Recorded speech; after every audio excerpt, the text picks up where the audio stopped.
মার্কিন president Donald ট্রাম্পের দ্বিতীয় মেয়াদে বিশ্বের ভূরাজনৈতিক পরিস্থিতি নেতিবাচকভাবে পরিবর্তিত হচ্ছে। তার অপ্রত্যাশিত ও আক্রমণাত্মক বৈদেশিক নীতির কারণে শুধু মিত্রদেশগুলোই নয়, প্রতিপক্ষ রাষ্ট্রগুলোর সাথেও বিরোধ তৈরি হয়েছে। বিশ্ব নেতারা এখন ট্রাম্পকে একজন অনির্ভরযোগ্য অংশীদার হিসেবে দেখছেন, যিনি তার শক্তির চেয়ে কম প্রভাবশালী। রাশিয়ার গণমাধ্যম এখন ট্রাম্পকে কঠোর বক্তা, যিনি সবসময় পিছিয়ে যান এবং কখনো পরিণতি আরোপ করেন না, হিসেবে চিত্রিত করছে। ট্রাম্পের অপ্রত্যাশিত আচরণ এবং চুক্তির ভঙ্গের প্রবণতা আমেরিকার আন্তর্জাতিক বিশ্বাসযোগ্যতায় মারাত্মক ক্ষতি করেছে। তার প্রশাসনের অধীনে আমেরিকার সফট পাওয়ার ব্যাপকভাবে হ্রাস পেয়েছে, যা তার সবচেয়ে বড় বৈদেশিক নীতির ব্যর্থতা হিসেবে বিবেচিত। রাশিয়া, চীন ও উত্তর কোরিয়া একটি অঘোষিত কৌশলগত জোট গঠন করছে, যা পশ্চিমা বিশ্বের জন্য গুরুতর চ্যালেঞ্জ হয়ে দাঁড়িয়েছে। বিশ্লেষকদের ধারণা, এই শক্ত জোট গঠনের নেপথ্যে রয়েছে ট্রাম্পের একগুঁয়ে সিদ্ধান্ত।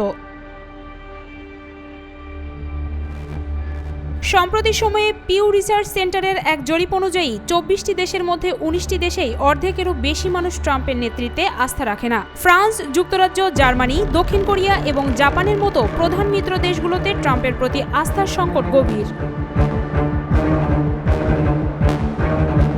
ইউরোপীয় নেতারা ট্রাম্পের লেনদেনমূলক পররাষ্ট্রনীতি এবং বহুপাক্ষিকতার প্রতি তার অবজ্ঞার কারণে গভীরভাবে উদ্বিগ্ন। ট্রাম্প ন্যাটোকে একটি সুরক্ষা র্যাকেট হিসেবে দেখেন, যেখানে মার্কিন যুক্তরাষ্ট্র প্রতারিত হচ্ছে। তিনি মিত্রদের প্রতিরক্ষা ব্যয় নিয়ে ক্রমাগত সমালোচনা করেন এবং তাদেরকে ফ্রি রাইডার বলে অভিহিত করেন।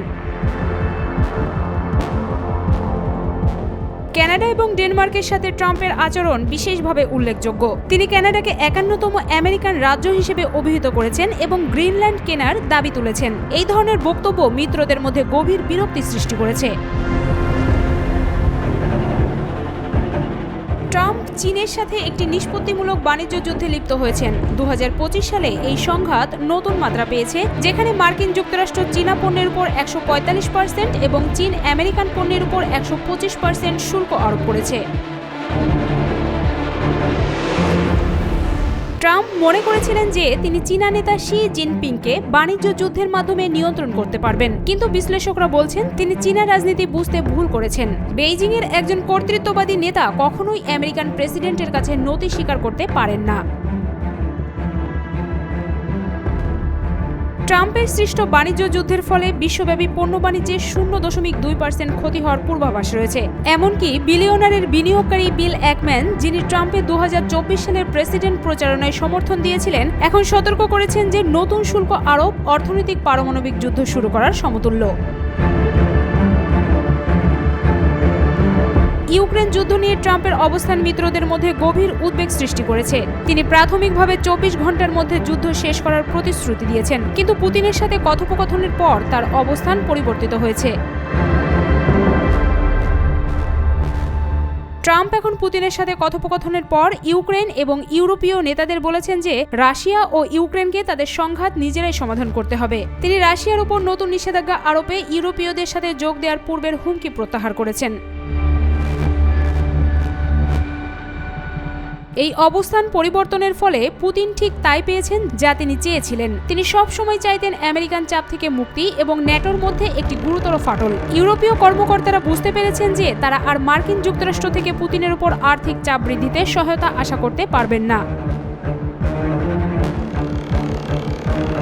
ট্রাম্পের উত্তর কোরিয়া নীতি একটি উল্লেখযোগ্য ব্যর্থতা হিসেবে চিহ্নিত। প্রাথমিকভাবে কিম জং উনকে আগুন ও ক্রোধ দিয়ে হুমকি দেওয়ার পর ট্রাম্প হঠাৎ করে মত পরিবর্তন করেন এবং মনে করেন যে তিনি তার কুশলতা দিয়ে কিমকে সম্পূর্ণ পারমাণবিক নিরস্ত্রীকরণে রাজি করাতে পারবেন। যদিও উত্তর কোরিয়া রাশিয়ার ইউক্রেন যুদ্ধের সহায়তার জন্য ১০,০০০-এরও বেশি সৈন্য পাঠিয়েছে, বিনিময়ে রাশিয়া উত্তর কোরিয়াকে বিমান প্রতিরক্ষা ক্ষেপণাস্ত্র ব্যবস্থা, তেল এবং অর্থ প্রদান করেছে বলে ধারণা করা হচ্ছে। চীন রাশিয়াকে তার যুদ্ধ মেশিন পুনর্নির্মাণে সহায়তা করার জন্য ৭০% মেশিন টুলস এবং ৯০% লিগ্যাসি চিপ প্রদান করেছে।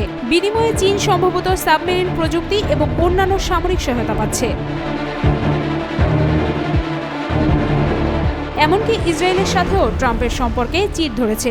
ইরান ও ইসরায়েলের মধ্যে যুদ্ধবিরতি নিয়ে হতাশ হয়ে ট্রাম্প প্রকাশ্যে উভয় দেশের বিরুদ্ধে কঠোর ভাষা ব্যবহার করেছেন। তিনি বলেছেন, আমি ইরানের সাথে খুশি নই, কিন্তু আমি ইসরায়েলের সাথে সত্যিই খুশি নই। আমাদের মূলত দুটি দেশ আছে যারা এত দীর্ঘ এবং কঠিনভাবে যুদ্ধ করেছে যে তারা জানে না তারা কি করছে।